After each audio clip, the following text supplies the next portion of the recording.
Assalamualaikum warahmatullahi wabarakatuh. Perkenalkan, nama saya Wisnu Gilang Parmanayasa dari 11 TKJ 3. Di sini saya akan menerangkan prinsip kerja fiber optik. Apa itu fiber optik? Fiber optik adalah suatu jenis kabel yang terbuat dari kaca atau plastik yang sangat halus dan digunakan sebagai media transmisi karena dapat mentransmisikan sinyal cahaya dari suatu lokasi ke lokasi yang lain dengan kecepatan tinggi. Ukuran fiber optik ini sangat kecil dan halus.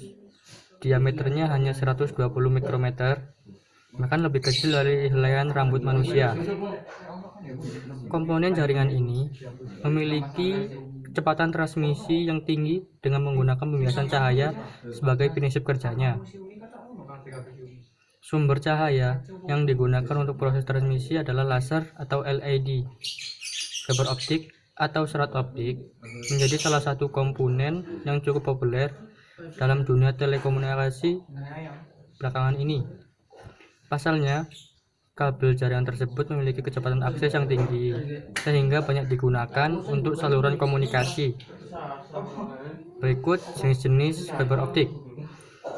Setelah memahami apa pengertian fiber optik, selanjutnya kita juga perlu mengetahui apa saja jenisnya. Adapun jenis fiber optik itu yaitu 1. Fiber optik single mode. Kabel fiber optik single mode yaitu kabel jaringan yang memiliki transmisi tunggal, sehingga hanya bisa menyebarkan cahayanya hanya melalui satu inti dalam suatu waktu. Jenis fiber optik ini memiliki inti berukuran kecil dengan diameter sekitar 9 mikrometer yang digunakan untuk mentransmisikan gelombang cahaya dan sinar inframerah dengan panjang gelombang 1300 sampai 1550 nanometer. Yang kedua, fiber optik multimode. Kabel fiber optik multimode merupakan kabel yang dapat mentransmisikan banyak cahaya dalam waktu bersamaan karena memiliki ukuran besar yang memiliki diameter sekitar 625 mikrometer. Kabel jenis ini biasanya digunakan untuk keperluan komersial yang pada umumnya diakses banyak orang. Fiber optik ini mengirimkan sinar inframerah yang memiliki panjang 860 sampai 1300 nanometer. Kemudian fungsi fiber optik atau serat optik. Fungsi serat optik pada dasarnya sama seperti kabel lainnya, yaitu untuk menghubungkan antar komputer dalam suatu jaringan komputer. Letak perbedaan antara fiber optik dengan jenis kabel lainnya adalah kemampuannya adalah memberikan kecepatan dan hal akses dalam transfer data. Selain itu, serat optik juga tidak mengalami gangguan elektromagnetik seperti halnya kabel lainnya karena pada kabel ini tidak terdapat arus listrik. Struktur serat optik. 1. Core atau inti kabel. Core ini berfungsi untuk menyalurkan cahaya dari satu ujung ke ujung lainnya. Core yaitu elemen pertama dari fiber optik yang merupakan konduktor sebenarnya, yang yaitu sebuah batang silinder terbuat dari bahan elektrik atau bahan silika. Dalam rumus kimia CO2 biasanya diberi doping dan germanium oksida. Dalam rumus kimia CO2 atau fosfor pentaoksida dalam rumus kimia P205 untuk menaikkan indeks. Biasanya yang tidak menghantarkan listrik, inti memiliki diameter 3 sampai 200 mm. Ketebalan dari core merupakan hal yang penting karena menentukan karakteristik dari kabel. Core atau inti dari serat optik terbuat dari material kristal kaca kelas tinggi dan indeks bias core besarnya sekitar 1,5. 2. Cladding atau selubung. Cladding berfungsi sebagai cermin, yaitu memantulkan cahaya agar dapat merambat ke ujung lainnya. Cladding yaitu lapisan selimut atau selubung yang dilapiskan pada core yang memiliki diameter 5 antara 125 sampai 250 ohm. Cladding juga terbuat dari gelas, tapi indeks biasnya lebih kecil dari indeks bias core. Hubungan antara kedua indeks dibuat kritis karena untuk memungkinkan terjadinya pemantulan total dari bekas cahaya yang merambat berada di bawah sudut kritis waktu dilewatkan sepanjang serat optik. 3. Coating atau pelindung. Coating ini berfungsi sebagai pelindung mekanis yang melindungi serat optik dari kerusakan dan sebagai pengkodean warna pada serat optik.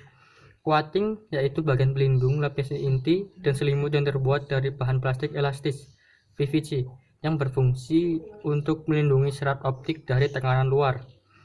4. Strengthening atau serat penguat. Strengthening berfungsi sebagai serat yang menguatkan bagian dalam kabel sehingga tidak mudah putus dan terbuat dari bahan serat yang kain sejenis benang yang sangat banyak dan memiliki ketahanan yang sangat baik. 5. Jaket kabel atau selongsong kabel. Jaket kabel berfungsi sebagai pelindung keseluruhan bagian dalam kabel serat optik serta di dalamnya terdapat tanda pengenal dan terbuat dari bahan PVC.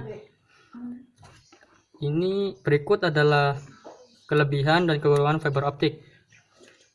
1. Kelebihan fiber optik: memiliki kecepatan transmisi yang tinggi dengan kapasitas mencapai 1 GB atau 1 GB per detik. Dapat mentransmisikan data dengan jarak yang cukup jauh tanpa adanya bantuan penguat sinyal. Bahannya terbuat dari kaca dan plastik sehingga tahan terhadap karat. Ukuran kabel sangat kecil dan fleksibel. Kabel ini memanfaatkan gelombang cahaya sehingga tidak terganggu oleh adanya gelombang elektromagnetik seperti gelombang radio. Fiber optik tidak mengandung aliran listrik sehingga mencegah terjadinya kebakaran akibat korsleting.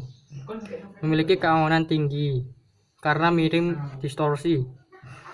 Kemudian berikut adalah kekurangan fiber optik. Biaya instalasi atau perawatan cenderung lebih mahal daripada jenis kabel lainnya. Membutuhkan sumber cahaya yang kuat. Kabel harus dipasang dengan jalur berbelok untuk memaksimalkan kecepatan dan kelancaran transmisi cahaya. Prinsip kerja serat optik.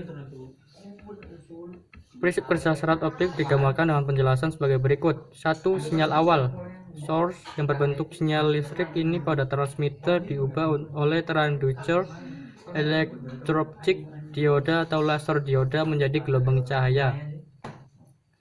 Gelombang cahaya selanjutnya ditransmisikan melalui kabel serat optik menuju penerima atau receiver yang terletak pada ujung lainnya dari serat optik.